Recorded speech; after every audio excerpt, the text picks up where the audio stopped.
नमस्कार दोस्तों, स्वागत है आपके अपने YouTube channel just true study में। तो दोस्तों, कक्षा 9 एनसीईआरटी सिलेबस हम कवर करा रहे थे, जिसके अंदर एक्सरसाइज 1.4 तक हमारा कंप्लीट हो चुका था। अब हम आगे पढ़ेंगे एक्सरसाइज 1.5। तो बिना टाइम वेस्ट किए शुरू करते हैं। क्वेश्चन नंबर 1, एक्सरसाइज 1.5 का क्वेश्चन नंबर 1 देखिएगा। बताइए नीचे दी गई संख्याओं में कौन कौन परिमेय हैं और कौन कौन अपरिमेय हैं। दोस्तों, इन परिमेय अपरिमेय संख्याओं को किस प्रकार से पहचान सकते हैं हम, इसके लिए मैं एक आपको छोटा सा बेसिक बताना चाहूँगा। इस क्वेश्चन स्टार्ट करने से पहले आपको एक छोटा बेसिक बता देता हूँ। दोस्तों, कोई भी परिमेय संख्या हो, कोई भी कौन सी संख्या हो, कोई भी परिमेय संख्या हो, कोई भी परिमेय संख्या हो और कोई भी अपरिमेय संख्या, परिमेय संख्या और कोई भी अपरिमेय संख्या, दोनों के मध्य यदि प्लस का साइन, माइनस का साइन, गुणा का या भाग का, तो हमेशा आने वाली जो नई संख्या होगी वो अपरिमेय ही होगी। कौन सी होगी? अपरिमेय। आने वाली नई संख्या आपकी अपरिमेय ही होगी। कोई भी परिमेय संख्या अपरिमेय संख्या के मध्य अगर ये साइन आ जाते हैं तो आपकी नई संख्या अपरिमेय संख्या बनेगी। और दोस्तों, मैं आपको बता देना चाहता हूँ कि जो हम काउंटिंग करते हैं 1 2 3 4 5, ये सभी परिमेय संख्या होती है। और हम अपरिमेय संख्याओं की पहचान और किस प्रकार से कर सकते हैं कि अपरिमेय संख्याएं कौन सी होती है। तो हम देखते हैं अंडर रूट वाली कई संख्याएं जो होती है अपरिमेय होती है, जैसे √2, √3, है ना, √5। जबकि √4 नहीं है। क्यों नहीं? क्योंकि √4 एक वर्गमूल होता है। इसका इसका ये किसका अंडर रूट है? 4, 2 का स्क्वायर ही तो होता है 4। 2 का अगर हम वर्ग करते हैं तो क्या आता है? 4। और 4 का वर्गमूल क्या होता है? 2। तो दोस्तों, आपको याद रखनी एक ट्रिक है कि हम अभाज्य संख्याएं जानते हैं। अभाज्य संख्या किसे कहते हैं? जिसमें स्वयं व एक के अलावा अन्य और किसी संख्या का भाग नहीं जाता।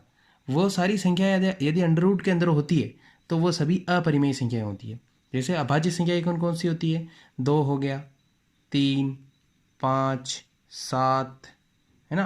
8 में तो जाता है भाग, 9 भी नहीं होगा, 10 भी नहीं होगा, 11, है ना, 13, 17। ये वो संख्या है जिसमें सिर्फ इन्हीं का मतलब 2 में 2 का ही भाग जाता है पूरा पूरा।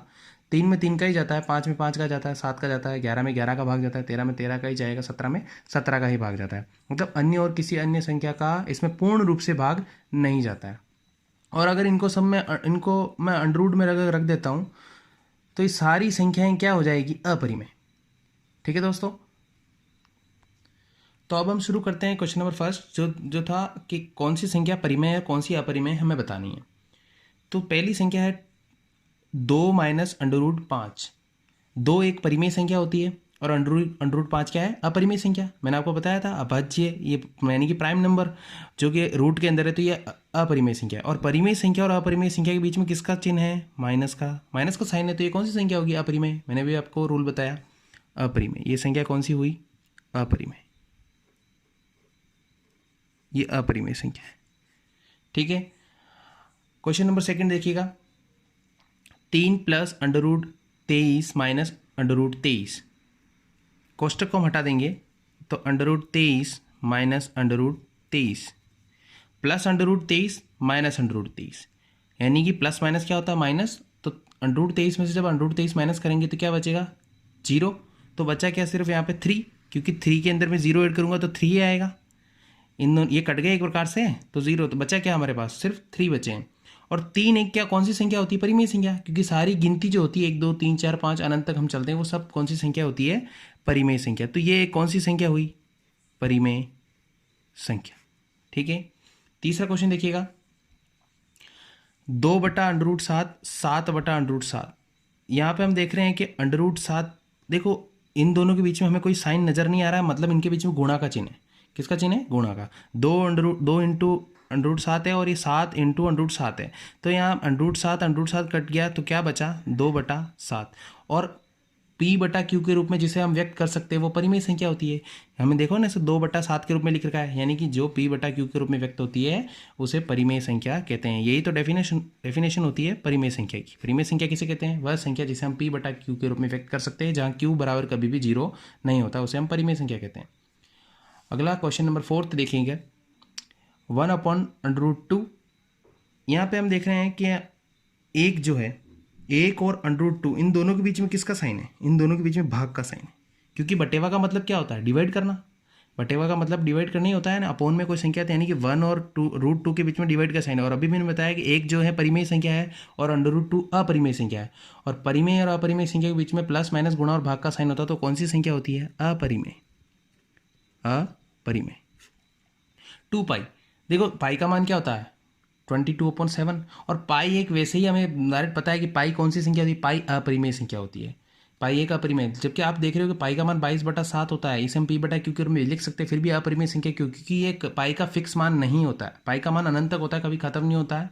इसकी शॉर्ट ट्रिक में, शॉर्ट में इसको बना रखा है 22/7, इसलिए पाई एक अपरिमेय संख्या है और 2 एक परिमेय संख्या है, और दोनों के बीच में किसका चिन्ह है? गुणा का। जब कोई चिन्ह नजर नहीं आ रहा तो किसका चिन्ह होता है? गुणा का। तो इनके बीच में गुणा का चिन्ह आ गया, तो ये कौन सी संख्या होगी? अपरिमेय, रूल के अकॉर्डिंग। क्वेश्चन नंबर 2 देखिएगा। निम्नलिखित व्यंजकों में से प्रत्येक व्यंजक को सरल कीजिए। सॉल्व करना है, बहुत इजी है, देखोगा। 3 + √3, 2 + √2। तो इसको हम किस प्रकार सॉल्व करेंगे? यहाँ पर 3, ये इस कोष्टक और ये वाला कोष्टक दोनों के बीच में किसका चिन्ह है? गुणा का। यहाँ पे किसका चिन्ह होता है? गुणा का। तो हमें 3 को भी इन दोनों से गुणा कराना है और √3 को भी इन दोनों से गुणा कराना है। 3 को हम 2 से भी गुणा कराएंगे और √2 से भी गुणा कराएंगे, और इस 3 को √3 को 2 से गुणा करेंगे और √2 से गुणा करेंगे। तो इस 3 को जब मुझे इन दोनों से गुणा कराना है, तो मैं 3 के साथ में पूरे कोष्टक को लिख दूंगा। इस 3 के साथ में इस पूरे कोष्टक को लिख दूंगा, क्योंकि मुझे इस 3 को इन दोनों से गुणा कराना है। उसके बाद प्लस √3 है, उसको लिखूंगा, और इसके साथ में भी इस पूरे कोष्टक को लिख दूंगा। ये एक स्टेप बन गई। पहली संख्या को मैं इन दोनों से गुणा करूंगा। ये देखो 2 + √2 यहाँ पे भी लिखा है, 2 + √2 यहाँ पे भी लिखा है, मतलब एक बार मैंने इस 3 के साथ में लिखा है इसको, और एक बार इसे मैंने √3 के साथ में लिखा है।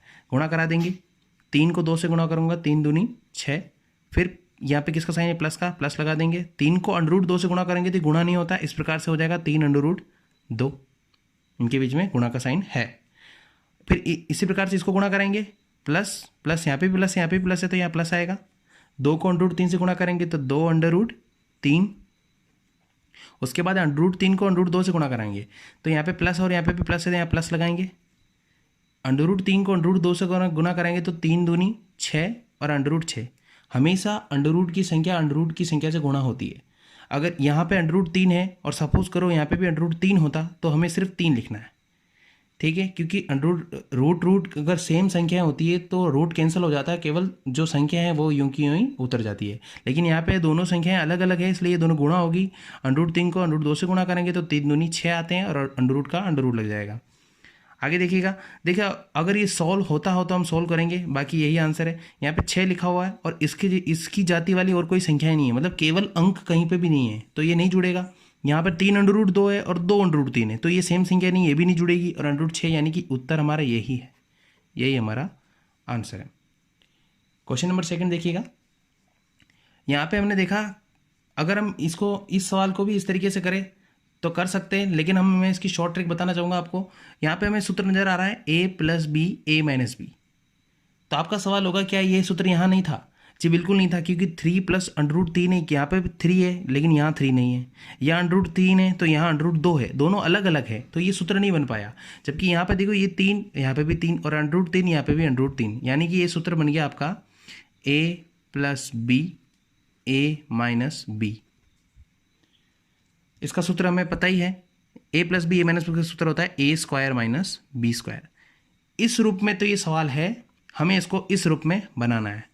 इसके लिए हमें देखना पड़ेगा कि a का मान क्या है। देखो a + b, यानी a का मान क्या दे रखा है? 3, तो a बराबर तो हमारे पास 3, और b का मान क्या दे रखा है? b की जगह दे रखा है √3, तो लिख देंगे √3। अब यहाँ पे हम इस रूप में सवाल उपस्थित था पहले ही, हमें इसको इस रूप में बनाना है। देखिएगा a का मान क्या है? 3, तो 3 का स्क्वायर माइनस b का स्क्वायर, और b का मान क्या है हमारे पास? √3, तो √3 का स्क्वायर। 3 का स्क्वायर क्या होता है? 3 × 9, और √3 का स्क्वायर मतलब √3 को √3 से गुणा कराना है, तो क्या आएगा? सिर्फ 3 आएगा। मैंने बताया आपको कि जब √रूट के अंदर दोनों सेम संख्याएं होती है तो ज्यों की त्यों वो संख्या लिख देनी है, और अंडर रूट कैंसिल हो जाता है 3, ठीक है, क्योंकि आधा आधी संख्या ये है और आधी संख्या आधी आधी दोनों मिलकर पूरी संख्या बन जाती है, ठीक है। ये 3 बचा। अब 9 में से हम 3 माइनस करेंगे तो कितने बचेंगे? 6, और यही हमारा आंसर है। आगे क्वेश्चन नंबर 3 देखिएगा, क्वेश्चन नंबर सेकंड का तीसरा। यहाँ पे हमें under root 5 plus under root 2 का स्क्वायर, तो यहाँ पे भी हमें सूत्र बनता हुआ दिख रहा है a प्लस बी का होल स्क्वायर, क्योंकि हम सूत्र लगा सकते हैं यहाँ पे a प्लस बी का होल स्क्वायर, जिसका मान होता है a square plus 2ab plus b square, जहाँ हमारे पास a का मान है अंडर रूट 5 व b का मान है अंडर रूट 2। ये इस रूप में, ये सवाल पहले ही है तो हमें इसको इस रूप का बनाना है। a का मान क्या रखेंगे? a स्क्वायर, a का मान अंडर रूट 5 तो अंडर रूट 5 का स्क्वायर प्लस 2ab, 2 की जगह a का मान अंडर रूट 5, b का मान अंडर रूट 2, ये बन गया 2ab। इनके बीच में आप गुणा गुणा का साइन भी लगा सकते हो या आप कोष्टक भी लगा सकते हो। प्लस b का स्क्वायर, b का मान है अंडर रूट 2 और अंडर रूट 2 का स्क्वायर, क्योंकि b का स्क्वायर है और b का हमने स्क्वायर लगा दिया। सॉल्व करेंगे, अंडर रूट 5 का स्क्वायर मतलब अंडर रूट 5 को अंडर रूट 5 से गुणा कर रहे हैं, तो क्या आएगा? सिर्फ 5, क्योंकि सेम संख्या को सेम संख्या से गुणा कर रहे हैं। यहाँ पे आपको 5 को 5 से गुणा करके 25 नहीं लिखना है, क्योंकि अंडर रूट है ऊपर। अगर केवल 5 होता तो हम 25 लिख सकते हैं। अंडर रूट की संख्या जब सेम अंडर रूट की संख्या से गुणा होती है तो 5 ही आएगा। प्लस देखो ये गुणा नहीं हो सकता, जबकि ये दोनों हो सकते हैं। अंडर रूट की संख्या अंडर रूट की संख्या से गुणा होगी तो 5 दूनी क्या होता है? 10, तो 2 under root 10 plus under root 2 का स्क्वायर क्या होता है? तो अंडर रूट 2 को जब अंडर रूट 2 से गुणा करेंगे तो क्या आएगा? सिर्फ 2। ये देखो ये दोनों संख्याएं अंक है केवल 5 और 2, ये नेचुरल नंबर है और 5 को 2 से गुणा करेंगे तो जोड़ेंगे तो क्या आएगा? क्योंकि ये 5 और 2 के बीच में किसका चिन्ह दिख रहा है हमें? प्लस का, तो 5 और 2 कितने होते हैं? 7, 7 प्लस 2 अंडर रूट 10, ये हमारा आंसर होगा, क्योंकि आगे नहीं जुड़ सकता। अगला क्वेश्चन देखेंगे, क्वेश्चन नंबर 4, इस वीडियो का अंतिम सवाल। यहाँ पे भी सूत्र बन रहा है a minus b a plus b, जो हमने पहले लगाया। a minus b a plus b बराबर क्या होता है? a square minus b square. इस रूप में सवाल बना हुआ है, हमें इसको इस रूप का बनाना है। पहले देख लेंगे कि a का मान क्या रखेंगे? हम अंडर रूट 5 और b का मान क्या रखेंगे? अंडर रूट 2, क्योंकि a की जगह पे यहाँ पे अंडर रूट 5 है दोनों में और b की जगह पे अंडर रूट 2 है। तो a का स्क्वायर यानी अंडर रूट 5 का स्क्वायर माइनस b का स्क्वायर यानी अंडर रूट 2 का स्क्वायर। अंडर रूट 5 को अंडर रूट 5 से गुणा करने पर 5, अंडर रूट 2 को अंडर रूट 2 से गुणा करने पर 2, 5 में से 2 गया तो 3, ये हमारा आंसर। आई होप दोस्तों मेरे द्वारा समझाए गए ये चारों सवाल आपको समझ में आए होंगे। अगर आपको मेरे द्वारा समझाई गई सारी वीडियो समझ में आती है तो प्लीज़ लाइक कीजिए, सब्सक्राइब कीजिए चैनल को